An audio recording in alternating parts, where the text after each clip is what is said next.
தமிழ்நாட்டில் சுங்க கட்டண உயர்வு இன்று முதல் நடைமுறைக்கு வந்துள்ளது. சென்னை புறவழி சாலை, வானகரம் சுங்கச்சாவடி, தாம்பரம் புழல் நெடுஞ்சாலை, சூரப்பட்டு சுங்கச்சாவடி உள்ளிட்ட இடங்களில் உயர்த்தப்பட்ட கட்டணம் நடைமுறைக்கு வந்துள்ளது. அதன்படி 40 சுங்கச்சாவடிகளில் 5 முதல் 10% கட்டணம் உயர்த்தப்பட்டுள்ளது. இந்த கட்டணம் 2026 மார்ச் 31ஆம் தேதி வரை நடைமுறையில் இருக்கும் என தெரிவிக்கப்பட்டுள்ளது.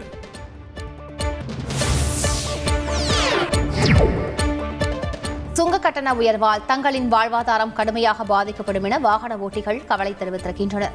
இதனால் மாதம் 12,000 ரூபாய் வரை கூடுதல் செலவு ஏற்படக்கூடும் என லாரி ஓட்டுநர்கள் தெரிவித்திருக்கின்றனர். நான் 10% சுங்க கட்டண உயர்வால் கிட்டத்தட்ட வண்டி தென் மாநிலத்திலிருந்து வெஸ்ட் பெங்கால் வரையும் போயிட்டு வர்றதுக்கு 10%னா கிட்டத்தட்ட ஒரு 4,000 ரூபாய்.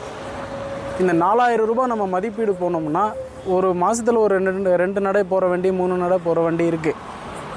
மாதத்துக்கு 12,000 ரூபாய். எப்போ பார்த்தாலும் ஒரு சிங்கிளுக்கு இப்போ ஒரு 3,000 ரூபாய் 2,000 ரூபாய் கம்மி ஆச்சுன்னா இப்போ 3,000 ரூபாய் 4,000 ரூபாய் ஏற்றினே போயிருக்கிறாங்க. யார் கண்ட்ரோல்? சென்ட்ரல் கவர்மெண்ட் கண்ட்ரோல் தான் சொல்கிறாங்க. சென்ட்ரல் கவர்மெண்ட் என்ன கண்ட்ரோல்? சும்மா ஏற்றின்னு தான் போகிறாங்க. வெளி செலவு அதுதான். ஒரு ட்ரிப்புக்கு 2,000 ரூபாய் 2,500 ரூபாய் எங்களுக்கு எக்ஸ்ட்ரா ஆகுது. 2005 என்ன வாடகை ஓட்டணும், இன்றைக்கி அதே வாடகையில் தான் ஓட்டிகிட்டு இருக்கோம். இது வரைக்கும் 27,000 ரூபா டோல்கேட் வந்துட்டு இருக்குது. இன்னும் 5% 10% அதிகமாக ஏற்றினீங்களன்னா நாங்கள் இது பண்ண முடியாது. சுங்க கட்டண உயர்வால் பால், காய்கறி உள்ளிட்ட அத்தியாவசிய பொருட்களின் விலை உயரும் என லாரி உரிமையாளர்கள் தெரிவித்திருக்கின்றனர்.